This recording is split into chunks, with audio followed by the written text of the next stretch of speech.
सबको जय मसीह की प्रेज लॉर्ड। खुदाबंदी में सभी की सलामती हो दोस्तों। तो आज का हमारा वचन है कि स्तिफनुस की मृत्यु कैसे हुई। आज हम सीखेंगे जो है प्रेरितों का काम उसका 7 अध्याय उसकी 54 आयत से लेकर 60 आयत तक आप पढ़ सकते हैं, उसमें बताया गया है। और परमेश्वर का वचन कहता है हम 49 से पढ़ेंगे जो है 7 अध्याय की 49 आयत से। प्रभु कहता है कि स्वर्ग में मेरा सिंहासन और पृथ्वी मेरे पाँवों के तलों की पीढ़ी है। मेरे लिए तुम किस प्रकार का घर बनाओगे और मेरे विश्राम का कौन सा स्थान होगा? क्या यह सब वस्तु मेरे हाथ की बनाई नहीं है? तो आगे कहता है कि स्तिफनुस, हे हठीले लोगों, मन और कान के खतना रहित लोगों, तुम सदा पवित्र आत्मा का विरोध करते हो। जैसा तुम्हारे बाप दादे करते थे वैसा ही तुम भी करते हो। बाप दादो करते थे वैसा ही तुम भी करते हो। भविष्यवक्ताओं में से किस को तुम्हारे बाप दादों ने नहीं सताया और उस अधर्मी के आगमन का पूर्व काल से संदेश देने वालों को मार डाला? और अब तुम भी उसके पकड़ाने वाले और मार डालते हुए तुमने सरदूतों की ठहराई हुई व्यवस्था तो पाई, परंतु उसका पालन नहीं करते।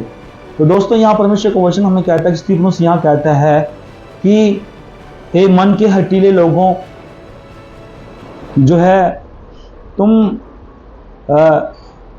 खतना रहित लोग, तुम सदा पवित्र आत्मा का विरोध करते हो और तुम्हारे बाप दादों ने पूर्व काल से जो परमेश्वर के वचन सुनाने वाले जो लोग थे उनका जो है कि कत्ल किया, उनका डेथ किया, और तुम उसे भी पकड़वाना चाहते हो, जेलों के अंदर डालना चाहते हो, मारना चाहते हो। तो ये सब बातें जो हैं स्तिफनुस ने उनके सामने कही, और सरदूतों की द्वारा दी गई व्यवस्था को तुमने ले तो लिया परंतु उस पर चलते नहीं।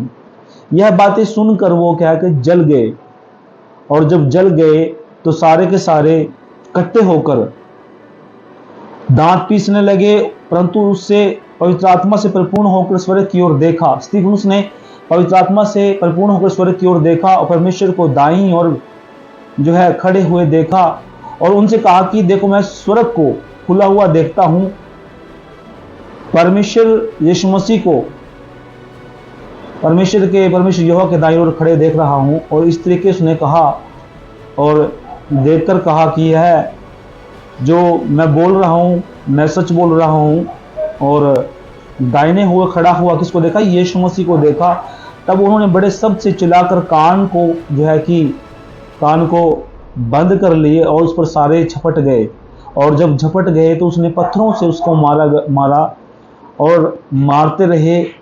और बहुत सारे ऐसे थे जो गवाह थे, उन्होंने अपने कपड़े उतार कर उसके चरणों में रख दिए, उसके पाँव में, स्तिफनुस के पाँव में रख दिए, क्योंकि वो जानते थे कि वो जो है वो निष्पाप है, उसके अंदर कोई पाप नहीं है। ये लोग मार रहे हैं, पहले भविष्यवक्ताओं को मारते थे, अब इस भविष्यवक्ता को मार रहे हैं। तो उसने इन बातों को जान करके उसके कपड़े उसके चरणों में रख दिए, उसके पाँव में रख दिए। और जब उन्होंने रख दिए तो विस्तार से आगे मैं बताता हूँ, उस पर पथराव करते रहे। और पथराव करते करते स्तिफनुस प्रार्थना करता रहा आत्मा में कि प्रभु मेरी आत्मा को ग्रहण कर। और ये बातें वो घुटने टेककर जब उसने कहा कि प्रभु ये दोष इन पर मत लगा, क्योंकि ये नहीं जानते क्या कर रहे हैं। तो स्तिफनुस ने जब उन्होंने पत्थर उसको मारते हुए और उसको खून बहा और बहुत सारी जगह उस पर वो जो है कि घात हुआ, घाव पड़ गए। और जब उसको पत्थर मारे गए वो परमेश्वर से प्रार्थना करता रहा, वो चिल्लाया नहीं, प्रार्थना करता रहा घुटने टेकर, प्रभु ये नहीं जानते क्या कर रहे हैं, मेरी आत्मा को ग्रहण कर और इन्हें माफ कर, इनके लहू जो मेरे लहू बहा रहे हैं इनका दोष इन पर मत लगा। और उसने क्या किया? उसके बाद उसने जान दे दी। और उस भाग में साउल भी उनके साथ था, पौलुस भी उनके साथ था। दोस्तों, मैं कहना चाहता हूं कि बहुत सारे जो लोग थे, शास्त्री फरीसी लोग थे, पीढ़ियों से पीढ़ी दर जो है प्रभु के लोगों का अनादर करते आए हैं, उनको मारते आए हैं। ऐसे आज भी चल रहा है। 2024 के अंदर भी बहुत से लोगों को गोलियां से मारा गया, डंडों से मारा गया, दोस्तों लात मुक्कों से मारा गया, पत्थरों से मारा गया, ईंटों से मारा गया। ऐसे बहुत सारे लोग थे। लेकिन आज हम बात कर रहे हैं स्तिफनुस की मृत्यु कैसी, उसके पथराव से उसकी मृत्यु हुई। और बहुत सारे लोगों ने देखा, और वहां साउल ने भी देखा। और जब उस पर पथराव हुआ तब उसका जीवन बदलाव में आया। किसका? पौलुस का। पौलुस का जीवन बदलाव में आया जब स्तिफनुस की मृत्यु हुई, उसमें भागी हुआ, तब परमेश्वर ने उसको चुना और तब उसको सेवकाई में लिया। इसलिए हमारा जो खासकर विषय है, स्तिफनुस की मृत्यु कैसे हुई? पथराव से हुई।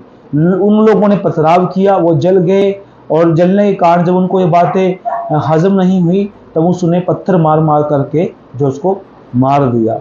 तो दोस्तों, इस प्रकार से स्तिफनुस की मृत्यु हुई। और अगर आपको ये वीडियो अच्छी लगी, वचन अच्छा लगा, तो इन वीडियो को शेयर करना, और आप सबको आशीष मिले, बरकत मिले। मिलते हैं नेक्स्ट वीडियो में। तब तक आप सलामत रहें, परमेश्वर आशीष रहे।